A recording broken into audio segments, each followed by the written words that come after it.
Welcome to Read and Learn English. Keep reading. Keep learning. Keep growing.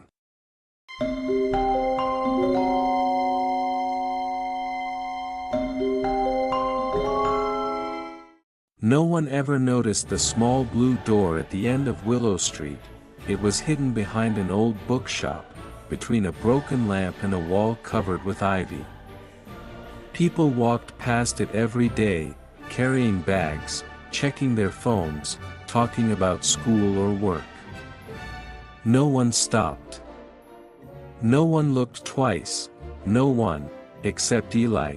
Eli was 13 years old and very curious. He loved books, especially stories about magic and hidden worlds.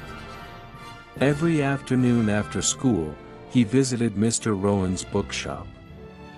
The shop was dark and dusty, but it felt safe. It smelled like paper, ink, and time. One rainy evening, as Eli stepped outside the shop, he saw something strange. The blue door was glowing, not bright like a light, but soft, like moonlight on water. Eli's heart beat faster. "That wasn't there before," he whispered. A strange key. Eli looked around. The street was quiet. Mr. Rowan had already locked the shop. Rain fell gently, tapping on the ground. The door had no handle. No lock. Just a small silver keyhole. Suddenly, Eli felt something heavy in his pocket. He reached in and pulled out a key. It was old and silver, with strange symbols carved into it. Eli had never seen it before. How did this get here? He asked himself. The symbols on the key began to glow, the same soft blue as the door. Eli swallowed. This was impossible, and yet it felt right. Crossing the line, Eli stepped closer. His hand shook as he put the key into the keyhole. Click.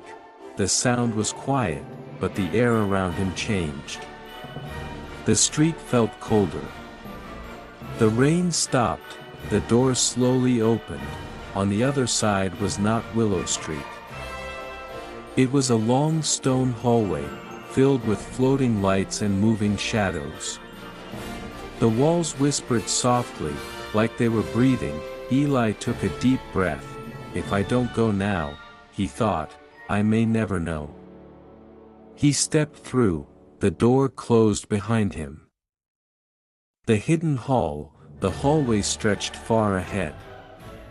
The floor was warm under Eli's feet. The lights floated like small stars, guiding the way. Suddenly, a voice spoke. "Late again, are we?" Eli jumped. A tall woman appeared from the shadows. She wore a dark blue cloak and round glasses. Her eyes were sharp but kind. I'm sorry," Eli said, not knowing why. The woman smiled slightly. First-time travelers always say that. "Where am I?" Eli asked. She looked at him carefully.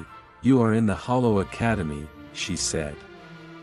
"A place for those who can see doors others cannot." Eli's mouth went dry. "Academy?" he repeated. A name and a warning. The woman walked past him, her cloak floating behind her. "My name is Professor Vale," she said. "And you, Eli, are very lucky, or very unlucky." "How do you know my name?" Eli asked. Professor Vale stopped. "Because the doors choose," she said quietly. "And tonight, they chose you." She turned to face him.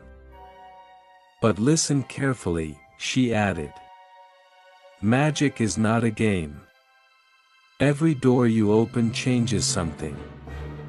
Eli felt fear and excitement at the same time. Behind him, the blue door was gone. Ahead of him, the lights moved forward, waiting. Professor Vale smiled again. "Welcome," she said, "to the beginning of your adventure."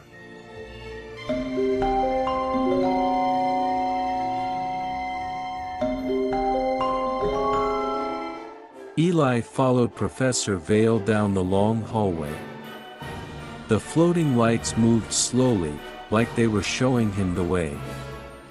Eli felt nervous, but also excited. Everything around him felt magical and safe at the same time.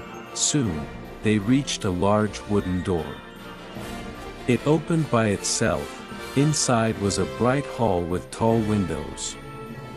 Sunlight filled the room. Children about Eli's age were sitting at long tables. Some were reading books. Some were talking and laughing. Professor Vale clapped her hands. "Class, we have a new student," she said. All the children looked at Eli. "This is Eli," Professor Vale continued. "He came through a door." The room became very quiet. Then a boy with curly hair smiled and waved. "Hi. I'm Tom," he said. A girl with glasses stood up next to him. "My name is Mia," she said kindly. "Don't worry. Your first day will be okay." Eli felt his shoulders relax. The first lesson, Professor Vale wrote 2 words on the board. "Magic equals care. This is your first lesson," she said. Magic is not about power. It is about care. Care for others. Care for yourself. She gave each student a small stone. "Hold the stone," she said, "and think of a kind feeling." Eli closed his eyes. He thought about his parents. He thought about helping others. The stone in his hand felt warm. Suddenly, the stone began to glow. Eli opened his eyes. "So cool." Tom whispered.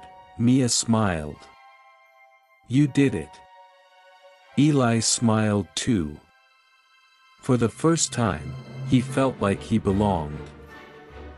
A small problem. After class, the children went outside to the garden. Magical flowers changed colors when someone walked by. Small lights floated in the air. Tom ran ahead and tripped. His stone fell into a small pond. "Oh no," Tom said. "That was my first magic stone." Eli and Mia ran to help him. "Let's work together," Mia said. They held hands and thought of helping Tom. The water moved gently. The stone floated up. Tom laughed happily. "Thank you." At that moment, Professor Vale watched them from afar and nodded. The start of a friendship. As the day ended, Eli sat with Tom and Mia under a big tree. "I was scared at first," Eli said. "But now I feel happy." "That's magic," Mia said. "Not spells," Tom added, "but friends." Eli looked at the sky above the academy. It was full of light and promise. This was only the beginning.